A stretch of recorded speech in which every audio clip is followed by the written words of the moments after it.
రాష్ట్రంలో అధికారంలో ఉన్నటువంటి ఎన్డీఏ ప్రభుత్వం బనకచెర్ల ప్రాజెక్ట్ అని గతంలో ఎప్పుడూ వినపడిన కొత్త ప్రాజెక్టుని ముందుకు తీసుకొని రావడం జరిగింది. ఎన్నికల్లో ప్రతి ఎన్నికల సభలో కూడా పోలవరం ప్రాజెక్టుని పూర్తి స్థాయిలో నిర్మిస్తాం, గత వైసీపీ ప్రభుత్వం చేతగానితనంతో ఈ యొక్క పోలవరం ప్రాజెక్టు పూర్తి కాలేదు, మేము అధికారంలో వచ్చిన వెంటనే పోలవరం ప్రాజెక్టు పనులు మొదలుపెట్టి త్వరితగతిన పూర్తి చేస్తామని చంద్రబాబు నాయుడు గారు ప్రతి ఎన్నికల బహిరంగ సభలో వాగ్దానాలు చేశారు. ఈ రాష్ట్రంలో ఉన్నటువంటి ప్రజలందరూ కూడా నిజమేనని నమ్మారు. ప్రాజెక్టు పూర్తి చేయడంతో పాటు పోలవరం నిర్వాసితుల సమస్యను కూడా అప్పుడే పరిష్కారం చేస్తామని చెప్పడం అనేది జరిగింది. నిర్వాసితుల సమస్య పరిష్కారం చేస్తామన్నాడు, పోలవరం ప్రాజెక్టును పూర్తి చేస్తామని చెప్పాడు. దానికి కేంద్రం నుంచి నిధులు రప్పించడం కోసమే ఎన్డీఏలో మేము చేరామని కూడా చెప్పాడు.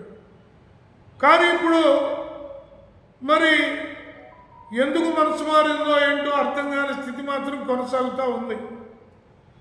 1,00,000 కోట్లు ఖర్చు పెట్టి బనకచెర్ల ప్రాజెక్టు తీసుకొని వస్తానని చెప్పి 1,00,000 కోట్లకు సంబంధించినటువంటి అన్ని ఏర్పాట్లు, కాంట్రాక్టర్లు, వాళ్ళు వీళ్ళు అందరినీ కూడా రెడీ చేసిన క్రమంలో తెలంగాణ వాళ్ళు మేము ఈ ప్రాజెక్టుకు వ్యతిరేకం, మేము ఒప్పుకోమని వాళ్ళు అడ్డం తిరిగారు.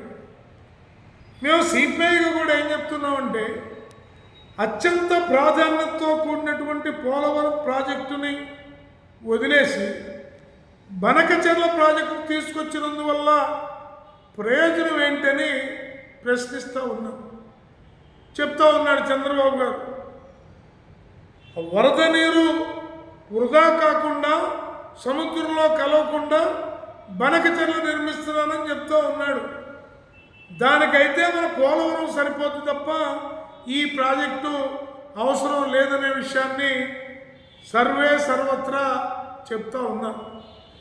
మన రాష్ట్రంలో ఉన్నటువంటి వాళ్ళు, ముఖ్యంగా రాయలసీమకు సంబంధించినటువంటి వాళ్ళు కానీ అన్ని ప్రాంతాలకు సంబంధించిన వాళ్ళు కూడా ఈ బనకచెర్ల ప్రాజెక్ట్ అనేది